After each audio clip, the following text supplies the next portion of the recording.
এটা মানে আমরা আশঙ্কা করছিলাম যেটা হবে, কারণ হচ্ছে বিশ্ববাজারে জ্বালানি তেলের দাম বেড়েছে, সরকার আর কত ভর্তুকি দিবে, বাড়বে, এটা অস্বাভাবিক কিছু নয়।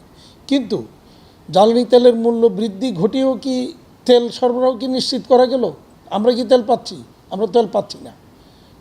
আমি এটা নিয়ে বিকেমির পক্ষ থেকে আমি জ্বালানি মন্ত্রী মহোদয়ের সাথে কথা বলেছি, ওনার বাসায় গিয়ে মিটিং করেছি, বিপিসির চেয়ারম্যানের সাথে মিটিং করেছি, প্রতিদিনই প্রায় আমার সাথে কথা হচ্ছে ওনাদের সাথে, ওনারাও উদ্যোগ নিচ্ছেন। সরকার বলছে যে জ্বালানি তেলের কোনো সংকট নেই, কিন্তু বাস্তবে কি দেখছি আমরা গিয়ে তেল পাচ্ছি না। আমার জেনারেটর যদি প্রতিদিন যদি অন্তত আমার 10 ঘন্টা ওয়ার্কিং আওয়ার, তার মধ্যে 2 ঘন্টা যদি লোডশেডিং হয় সকাল এবং বিকাল, মিনিমাম 2 ঘন্টা যদি লোডশেডিং হয়, তাহলে 20% কিন্তু আমার প্রোডাকশান নাই। তাহলে এই 20% প্রোডাকশান না দিয়েই আমার কিন্তু শ্রমিকের ওই বেতন কিন্তু আমার ঠিকই দিতে হচ্ছে, বাট আমি 20% প্রোডাকশান পাচ্ছি না। এতে গিয়ে আলটিমেটলি গিয়ে কিন্তু আমি শিপমেন্ট যে শিডিউল, এটাও কিন্তু আমি ফেল করতেছি। ফলে শিপমেন্ট শিডিউল ফেল করলে পরে সেখানে আবার কমপ্লিকেসি অ্যারাইজ করছে। হয় আমাকে এয়ার শিপমেন্ট করতে হবে, অথবা ডিসকাউন্ট দিতে হবে, অথবা আমাকে নাইট করিয়ে, মানে নাইট করা মানে হচ্ছে হিউজ ডাবলের চেয়েও বেশি পয়সা খরচ করে আমাকে তখন এই শিপমেন্ট শিডিউল মেনটেন করতে হচ্ছে। এতে আমার ম্যানুফ্যাকচারিং কস্ট বেড়ে যাচ্ছে, আবার উৎপাদন টাইমলি না হলে শিপমেন্ট শিডিউল মেনটেন হচ্ছে না। এরপরে হচ্ছে আবার এই জ্বালানি তেলের মূল্য বৃদ্ধি ঘটার কারণে ট্রান্সপোর্টেশনের কস্ট বেড়ে গেছে। অর্থাৎ আমি যে ইন্টারনাল যে প্রতিদিন আমার যে মুভমেন্ট, আমার এই অ্যাক্সেসরিজ, আমার নিটিং সুতা ডাইংয়ে যাচ্ছে আসতেছে, নিটিং ঘরে যাচ্ছে আসতেছে, অ্যাক্সেসরিজ আসছে, বা আমার শিপমেন্টের মালটা চট্টগ্রাম বন্দরে যাচ্ছে, এই যে ট্রান্সপোর্টেশন প্রতিদিনের মানে চলমান ট্রান্সপোর্টেশন কস্ট, এটাও কিন্তু বেড়ে গেছে। ফলে আমার কিন্তু সর্বদিক দিয়েই কিন্তু বাড়ছে, কিন্তু তারপরও আমরা নিশ্চয়তা চাই, মানে সরবরাহটা নিশ্চিত চাই আমরা। আমি গতকালকেও আমরা মিটিং করেছি গাজীপুর ডিসি অফিসে, ওখানে মন্ত্রী মহোদয় ছিলেন, সেখানে ইউএনও এবং ডিসি এডিসি যারা ছিলেন সবাইকে আমরা অনুরোধ করছি যে আপনারা ফিলিং স্টেশনগুলির থেকে কন্টেনারে করে তেল নিতে দিচ্ছেন না, তাহলে আমার ইন্ডাস্ট্রি চলবে কি করে?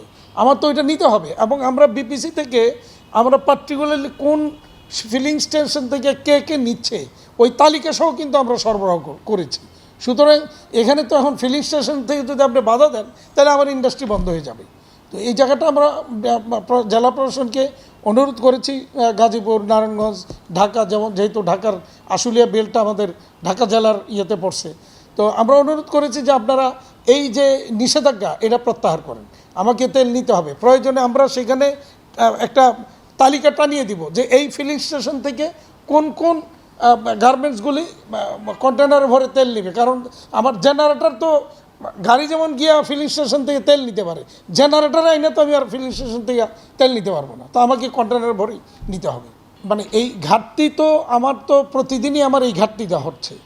এরপরে আমার গ্যাস সংকটও কিন্তু আছে, শুধু যে তেলের সংকট তা না, গ্যাস সংকটও হয়।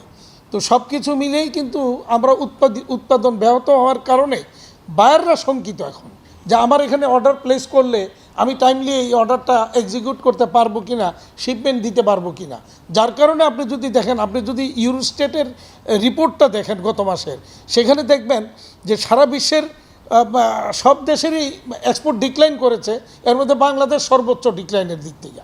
আর নিয়ার শোরিং কান্ট্রি ইউরোপের টার্কির কিন্তু পজিটিভ গ্রোথ, একমাত্র দেশ যার পজিটিভ এক্সপোর্টটা পজিটিভ গ্রোথের দিকে আছে, যেহেতু তারা নিয়ার শোরিং। কারণ মানে ইউরোপিয়ান ইউনিয়ন চিন্তা করতেছে এই যুদ্ধের কারণে এই যে আরব সাগর, তারপরে এদিকে যে সুয়েজ খাল, তো এগুলি পাড়ি দিয়ে, রেড সি পাড়ি দিয়ে বাংলাদেশের থেকে জাহাজ যে মাল যাবে টাইমলি যেতে পারবে কি না, এরপরে এখানে জ্বালানি সংকটের কারণে উৎপাদন ব্যাহত হচ্ছে, এই সব কিছু চিন্তা করে বাইরেরা এখন শঙ্কিত।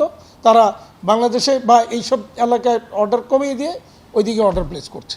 ভিয়েতনামে এখন আমেরিকার মার্কেটে কিন্তু ভিয়েতনাম কিন্তু অনেক আগে গেছে, বেশ করে, এবং ইউরোপের সাথে তারা এফটিএ করেছে, ইন্ডিয়া ইউরোপের সাথে এফটিএ করেছে।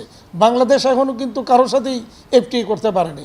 এক ভুটানের সাথে এক এফটিএ হয়েছে, আর জাপানের সাথে আমাদের একটা ইকোনমিক পার্টনারশিপ এগ্রিমেন্ট হয়েছে। তো সুতরাং এই যেখানে আমার প্রতিদ্বন্দ্বী দেশগুলি এতগুলি এফটিএ করেছে, ফ্রি ট্রেড এগ্রিমেন্ট করেছে, সেখানে আমরাও কিন্তু একটাও করতে পারিনি। বাংলাদেশের ইতিহাসে এই গত 8 মাস, এই মাস সহ 9 মাস হবে, এই যে কন্টিনিউয়াসলি এক্সপোর্ট ডিক্লাইন করেছে, বাংলাদেশের ইতিহাসে এটা এর আগে কখনো ঘটেনি, যেটা এবার ঘটলো। তার মানে এই যে ডিক্লাইনিং টেন্ডেন্সি, এটা কন্টিনিউ করবে কত পর্যন্ত এখনও এটা অনিশ্চিত।